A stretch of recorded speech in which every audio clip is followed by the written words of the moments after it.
What would you do if the person who calls you father with absolute trust had no idea you were never his real parent? I'm 90 years old, and every time he knocks on my door with that same gentle smile, my heart tightens like it did the first time 20 years ago. He thinks he's visiting his aging father.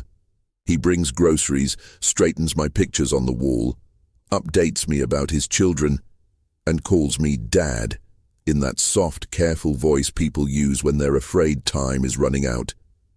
He has no idea he's been building his life on a truth that is not the truth. The strange thing about secrets is that they don't stay quiet. They live inside your chest, scratching at your ribs, tapping at your memories, interrupting even the simplest moments. My secret began decades ago, in another world, another version of me, when papers could be altered, when hospitals were different, when shame was heavier than law, and reputation meant survival. Since then, every birthday candle, every hospital visit, every "I love you, Dad" has carried a double edge, love on one side, fraud on the other. I watch him pour my tea, and I see all the versions of him he never got to be because of the choice we made back then. He looks like me now only by habit, not by blood. The lines around his eyes mirror mine because he's learned my expressions, not because we share a face. He trusts me with his stories, his fears, his memories. He told me once that he is proud to be my son. Those words landed like a blessing and a sentence at the same time. Time changes the texture of guilt. When you're young, you think you can outrun it. At 90, you understand that nothing outruns time. The clock doesn't just tick, it interrogates you. It asks who you really were, what you really did, and who will be shattered if the truth finally steps into the light. I find myself rehearsing impossible conversations in the silence of this small room, my mind circling the same questions. Is love built on a lie still love? Does telling the truth heal, or does it only burn what's left standing? The doorbell rings again, and his familiar footsteps move down the hall toward me, toward a story he doesn't know he's inside of yet, and the words I've swallowed for decades rise to my throat as if they're tired of being buried and know that my time to choose is nearly gone. If you're still here with me, it means this story already touched something inside you. Before I go any further, I want you to do something simple but important. Tell me in the comments what you would do in my place. Would you reveal the truth after all these years, or would you protect the life already built? Your perspective matters because understanding stories like this is not just about me. It is about how we deal with secrets, identity, and the weight of our choices. Leave a like if this confession made you think differently about family and truth. It helps this story reach more people who might see themselves in it. And if you want to follow the rest of this confession, the real story of how this all happened and what I finally decided to do, make sure you subscribe. I am 90 years old and I don't have much time, but I still have more to say, and you won't want to miss it. The beginning wasn't dramatic the way movies show it. No thunder, no ominous music. Just a grey morning in the late 1950s, fluorescent hospital lights, and a silence that felt heavier than sound. Back then, records were paper. Signatures were doors and reputations were everything.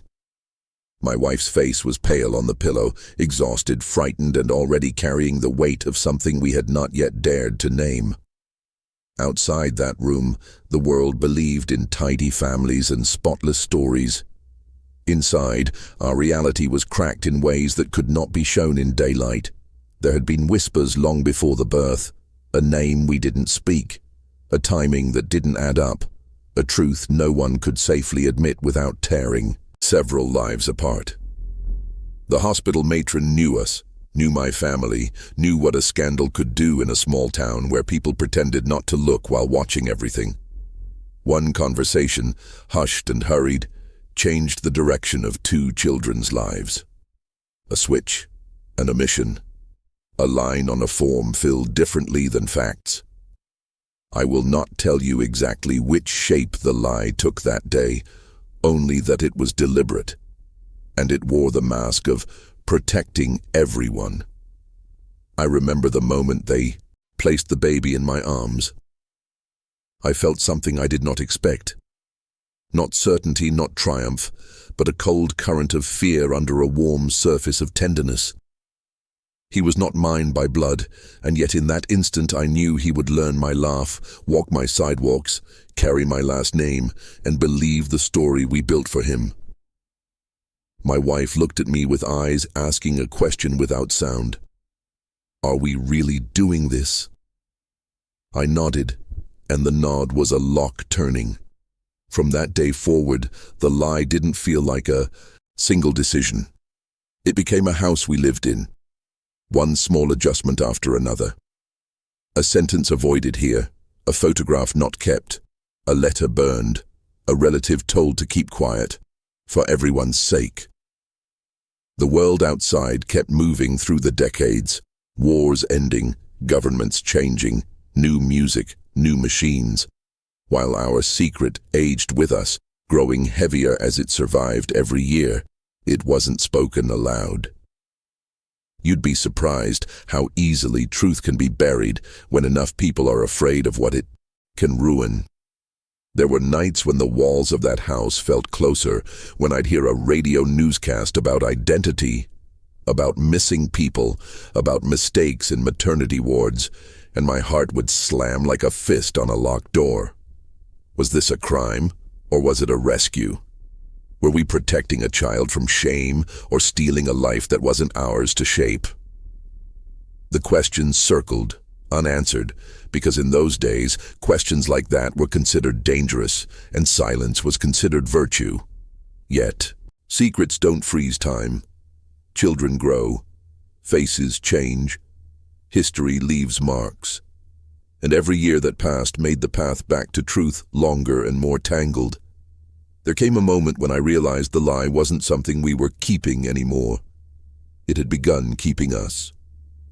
And all the while, somewhere out there, the real father's shadow stretched across our story, tied to events far larger than family, events that would pull us closer whether we wanted it or not. His real father's name was once spoken everywhere, and then suddenly it wasn't spoken at all. That is how power works. It amplifies a name until it becomes dangerous, and then it erases it. Back then, in the early 1960s, newspapers were full of headlines about disappearances, closed-door meetings, and investigations that started loudly and ended in silence. His biological father stood somewhere in the middle of all that, a man who knew too much, or perhaps simply refused to know his place. He was not a villain in the way people like to imagine. He was charming, bright, reckless with the truth, but careful with people. He worked near government offices, where doors had numbers but the real conversations happened in hallways. I met him once in person, long before the child was born. He had the kind of gaze that made you feel he saw more than he said. People like that rarely live quiet lives, and they never leave quiet consequences. By the time the boy took his first breath, his real father had already walked into storms I would have run from. Officially, the man moved away. Unofficially, files disappeared. Questions were discouraged, and those who knew details suddenly preferred not to remember them. There were rumors of a plane that never landed, of meetings about things that were never written down, of photographs destroyed before they could become proof. My wife and I were told, gently, firmly, that some truths were not only private, but unsafe, and that sometimes protecting a child meant rewriting the story that would otherwise define him before he could choose who he was. Here is the hardest part to admit. I did not steal another man's child. I stepped into the empty space that man's choices, or fate, or history had left behind. But emptiness is not simple. Emptiness echoes. As my son grew, I saw pieces of a stranger's spirit in him, His quick temper followed by sudden kindness, his habit of listening longer than he spoke, his curiosity about events that happened long before he was born. He would ask questions about the past with a seriousness that unsettled me, as if some part of him knew his story was slightly out of focus. There were years when the world seemed to circle back toward that hidden name. Old scandals resurfaced, boxes in archives were reopened, a documentary aired once, late at night, mentioning unsolved cases from that era, and I watched the television with my heart in my throat, waiting to hear a name I had trained myself not to think. It didn't come, but the shadow of it filled the room anyway. I wondered if the truth was closing in, or if it was simply my age making the past louder. What still haunts me is not only what he doesn't know, but what he unknowingly carries. He has his biological father's questions, but my last name. His biological father's stories, but my memories. He lives at the intersection of two lives that were never meant to overlap, and only one of them has ever been explained to him. Somewhere in old files and locked drawers are fragments of the man who truly gave him his blood. And sometimes I fear those fragments will surface at exactly the wrong moment. Yet there is something else too, something quieter, but just as real. For 20 years he has visited me not out of obligation, but out of affection. Whatever his origin, whatever history decided for him before he could speak, the bond between us was not written in any file. It was built in conversations at the kitchen table, in repaired bicycles, in shared silences. And still, beneath that love, the question beats. If he learns who his father really was, and why nobody ever told him, will he see me as the man who raised him, or the man who lied? There are two kinds of silence, the peaceful kind, and the kind that hums like a live wire in the middle of the night. Ours was the second kind. His mother carried the truth in her body long before she carried the baby. She was young then, too young for the weight of decisions that would echo for generations. The world she lived in did not forgive women for complicated truths. It barely forgave them for simple ones. Reputation was currency, and a single rumor could bankrupt an entire life. We never sat down and said, "We will lie." It didn't happen like that. It happened in glances, in half-sentences, in the way her hand tightened around mine in the hospital corridor when someone asked a question that went too close to the bone. It happened in the way the doctor avoided our eyes and the nurse closed the door very gently, as if even the hallway shouldn't hear. Institutions have their own way of communicating. Things were suggested without being said, and choices were positioned to look like moral duties instead of moral failures. She was the one who paid the highest price. I watched it change her. She became careful with joy, as if happiness might draw attention and attention might invite questions. When she held our boy in every way except blood, her love was fierce and terrified at once. She would trace his face with her fingers in the dark, and sometimes I'd see tears she'd wipe away before the light could expose them. Not because she didn't love him, but because she loved him so much that the lie hurt more. There was a single conversation I will never forget. It was late, rain against the window, the kind of night when the past presses close. She asked me, barely above a whisper, "If he ever finds out, will he hate me?" I told her no.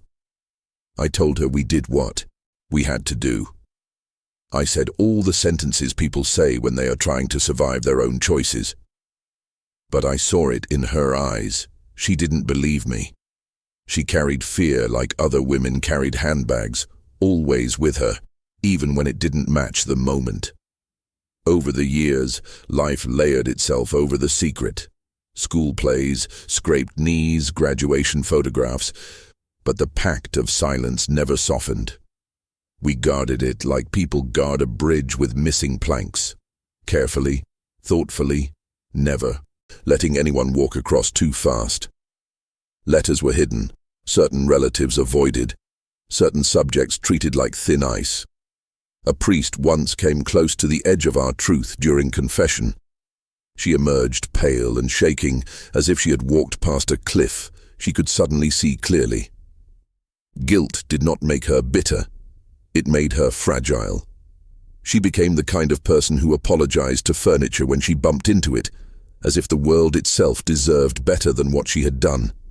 Yet she was also the most devoted mother I have ever seen.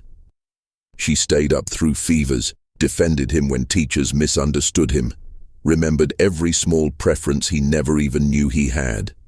Her love was meticulous, an act of daily penance and genuine devotion woven together until they were impossible to separate.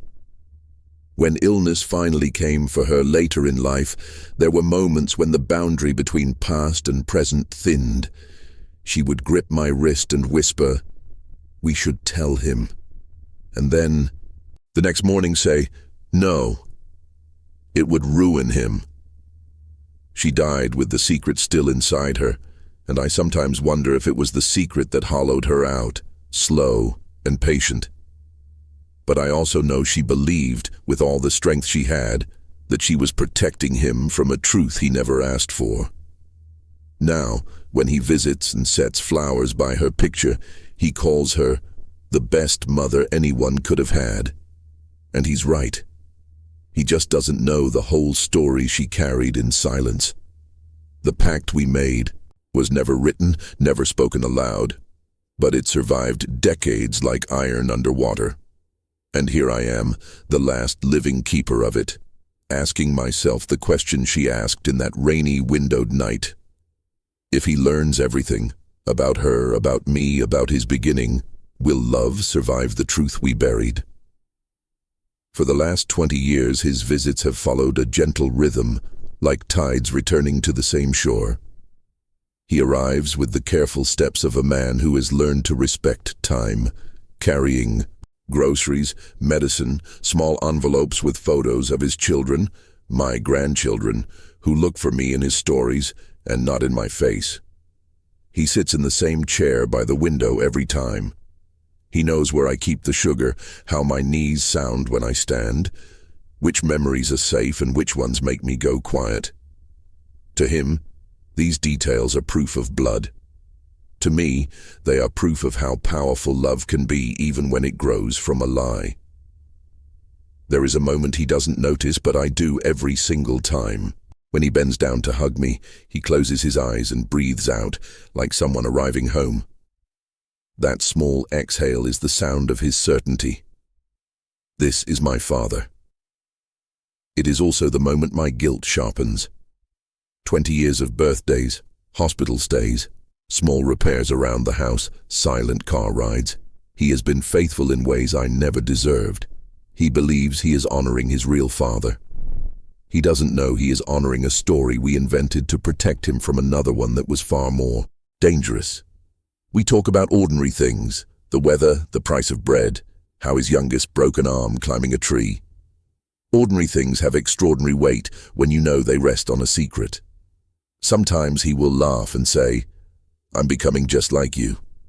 And I smile while my mind whispers, "You are not like me at all, and yet in every important way, you are." He has my mannerisms because he watched me, not because he inherited me. He repeats my phrases because he listened, not because my voice lives in his blood. That difference is invisible to him, but it never stops echoing inside me. There have been close calls. A doctor once asked about family medical history. He answered confidently, repeating the version of events we had carefully rehearsed for decades. I nodded along, feeling the room tilting slightly, the way a picture frame tilts when the nail loosens behind it. Another time, one of his children had to do a school project about ancestry. He brought forms, charts, questions. I could feel the past rising like water around us, and I steered the conversation towards safer shores with jokes and half-answers. He thanked me for helping. He didn't know I was also protecting the walls of a house built long ago. Here is the paradox that keeps me awake. Every year that passes makes our bond deeper and makes the truth more explosive. If I had spoken when he was young, perhaps it would have been a wound that could heal with time. Now at 90, I know that one sentence from me could rewrite his entire life in an instant. It could take childhood photos and make them feel like props. It could turn his certainty into a question mark he would carry forever. And yet, silence has its own violence. It erases names, erases origins, erases the right to know where one truly comes from. Sometimes he takes my hand when he leaves and says, "I'm grateful for everything you did for me." Those words cut and comfort at the same time. I did many things for him. Taught him to ride a bicycle, showed him how to tie a tie, told him how to apologize when he was wrong, how to stay when it would be easier to leave. Those parts are true. The lie lives beside them like a shadow that never detaches from the body that casts it. He loves me honestly. I love him desperately. The only dishonest thing between us is the foundation of the story that brought us together. Before he walks out the door, he always repeats the same line. "See you next week, Dad." And every week I wonder if that will be the visit when I finally say it. When the words I have swallowed for decades finally cross the air between us and rearrange everything. Will love be strong enough to survive what truth demands? Or will truth break what love has patiently built, visit after visit, year after year? Truth is not just a word. It is a stone dropped into water, and the ripples never stop where you expect them to. If I speak now, the shock will not stop with him. It will reach his wife, his children. The family tree he has proudly explained for years, every story he has ever told about where we come from. Birth certificates would become puzzles, last names would become questions. The man he believes himself to be would suddenly feel like a character someone else wrote. Identity is not made only of blood, but blood has a way of knocking on the door when you least want to answer it. There are also the cold, practical consequences, the ones written in ink rather than emotions. Papers, records, signatures, dates. Back then, things were done quietly that today would be called crimes. Falsified information, registrations adjusted to fit the story we needed, conversations that never officially happened. If everything were exposed, it would not just be his heart facing fracture. It could mean courts, accusations, reputations shattered in families that had nothing to do with the original choice. People who weren't even born when this began could pay the price for something, decided in whispers decades ago. But the deeper cost is invisible. For him, the ground beneath his life could suddenly tilt. He would ask questions that have no clean answers. Who am I if my beginning was rewritten? Did the man I called father ever exist at all, or was he just a role someone stepped into? He might look at every photograph differently, searching for evidence he can't unsee. Even his reflection could feel unfamiliar for a while. I imagine him sitting at his kitchen table late at night, holding the truth like a fragile glass, unsure whether to set it down or let it cut him open to see what's inside. And yet, there is another side to the same truth. Secrets don't vanish just because we refuse to name them. They move through families quietly.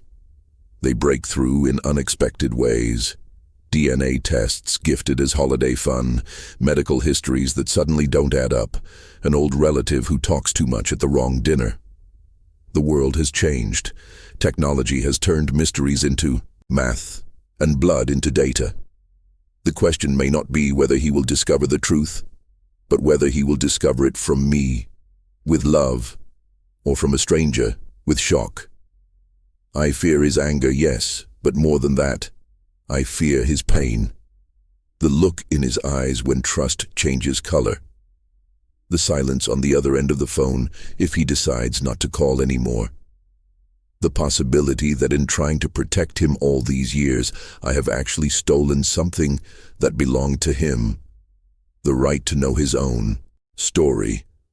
Love can wound when it tries too hard to shield. Silence can be louder than shouting. And time does not erase responsibility, it only makes it heavier to carry. So I sit here, caught between two different kinds of destruction. If I speak, I may break his heart. If I remain silent, I may break his history. There is no version of this story where no one gets hurt. There is only the question of which pain is more honest, and whether truth, even when it comes late, is still a form of respect. The consequences are not theoretical anymore. At 90, they are close enough to touch. And the decision I avoid each day follows me into my dreams and waits for me in the morning light. There comes a point in a long life when time stops feeling like a road and starts feeling like a room that's slowly getting smaller. At 90, you measure everything differently. You don't think in decades anymore. You think in mornings, in phone calls, in the sound of footsteps approaching your door. My body is slower. My hands shake. But my mind is sharp enough to know that I'm standing at the edge of the decision that has followed me like a shadow for most of my life. Do I die with this secret? Or do I finally unlock it and let it run free, no matter what it breaks? I've written letters I never sent. I've started confessions and torn them into pieces. I've rehearsed the words out loud in an empty room just to hear what they sound like in the air. It's strange how small the sentence is compared to the size of the earthquake it would cause.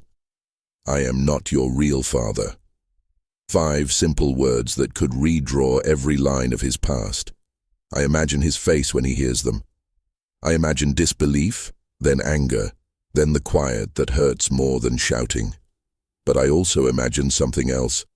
A man finally allowed to know his true beginning, even if that truth arrives late and wrapped in pain.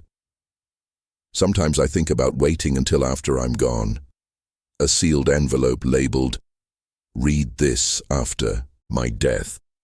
It would spare me from seeing his eyes change. It would also rob me of the chance to tell him everything myself, to explain the fear, the love, the mistakes, the world we were living in when choices were made differently than they would be today. A letter can hold words, but it cannot hold a trembling hand or a voice breaking on an apology that took a lifetime to form. And apologies matter most when they are spoken, not discovered. Then there is the other possibility. Silence to the very end. Let him keep the father he believes in. Let the story stay intact. Let the lie die with me and be buried under my name. That is the most tempting path, because it looks gentle from far away. But when I look closer, I see the cracks. The world he lives in now uncovers secrets with a swab of the cheek and a website login. If the truth finds him without me, it will come without context, without love, without the full story of why things happened the way they did. It will come cold. And I don't want the truth to be cold, so I sit here and listen to the clock, and the clock listens back. I think about the boy he was, the man he became, the father he is now. I think about the woman who loved him fiercely and carried this silence with me until the end of her days. I think about the man whose blood runs in his veins and whose name he does not know.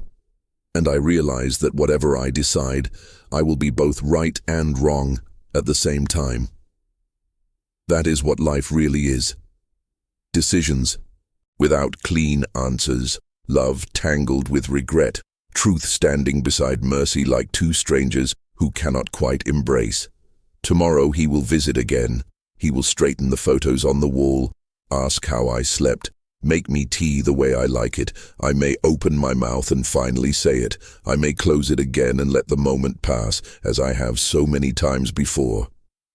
But for the first time in my life, I feel the decision leaning in one direction, as if the truth itself is tired of being locked away. At 90, I no longer fear punishment.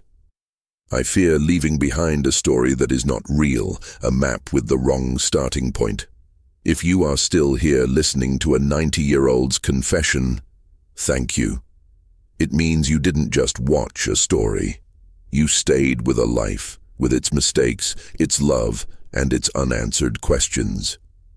If this journey made you think about truth, family, or the weight of secrets, let me ask you one more thing. Please subscribe so you can hear the rest of these late confessions, while I still have time to share them. Leave a like if this touched you in any way. It helps this story reach people who might need to hear it tonight. And I'd like you to write one exact sentence in the comments so I know you were here until the very end. Truth hurts, but silence does too. Tell me that, and if you want, tell me what part of this story stayed with you the most. It matters to me more than you know.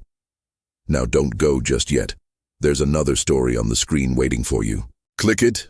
Stay with me a little longer. I still have more to confess.